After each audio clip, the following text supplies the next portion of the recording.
नमस्कार, मी प्रमिला PhD कुकिंगमध्ये आपल्या सर्वांचं मनापासून स्वागत. नवरात्रात 9 दिवस उपवास करण्याची परंपरा आहे. पण सध्या उपवासाच्या पदार्थांची क्रेज पाहता उपवासात काही गोष्टी टाळायला हव्यात, तर काही विशेष पदार्थांनी उपवास करायला हवेत. आणि त्यातलाच एक पदार्थ म्हणजे हा तांबड्या भोपळ्याचा बलवर्धक पित्तशामक हलवा. तर तो कसा बनवायचा आणि तोही कमी वेळेत आपण सविस्तर पाहूया. गॅस चालू करून कढईमध्ये मी 2 टेबलस्पून तूप घेतलेलं आहे. त्यामध्ये 2 कप तांबड्या भोपळ्याचा किस घेतला आहे. भोपळ्याच्या बिया आणि साल काढायची आणि तो असा मोठ्या खिसणीने खिसून घ्यायचा.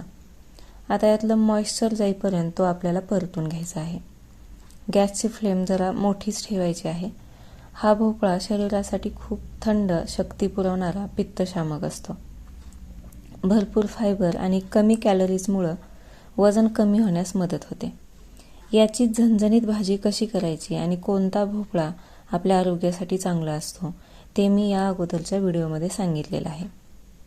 तर बघा, 5 मिनिटानंतर यातलं बऱ्यापैकी मॉइश्चर कमी झालेलं आहे. आता मी हे दूध घेतलं आहे. तुम्हाला ते अर्धा कप दिसतंय, परंतु भोपळा खिसत असताना मी 1 कप दूध गॅसवर आटवण्यासाठी ठेवलं होतं आणि ते अर्धा कप होईपर्यंत मी ते आटवून घेतलेलं आहे. त्यात 2 चमचे साय टाकली आहे.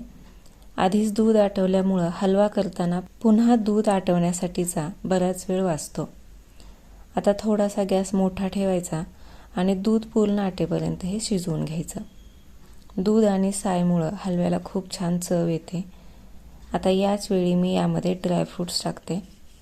ते तुपात फ्राय न करता मी यामध्ये शिजवणार आहे. ते फ्राय केल्यामुळं त्यातील गुणधर्म नष्ट होतात. पदार्थ करताना कधी पण त्यातलं सत्व जाणार नाही आणि तो चवीचा होईल याची काळजी घेणं मला खूप महत्त्वाचं वाटतं. आता गॅस जरासा बारीक करून थोडा वेळ ते झाकून ठेवायचं. अधूनमधून झाकण काढून हलवत राहायचं. 5 ते 6 मिनिटानंतर यातलं दूध बऱ्यापैकी आटलेलं आहे.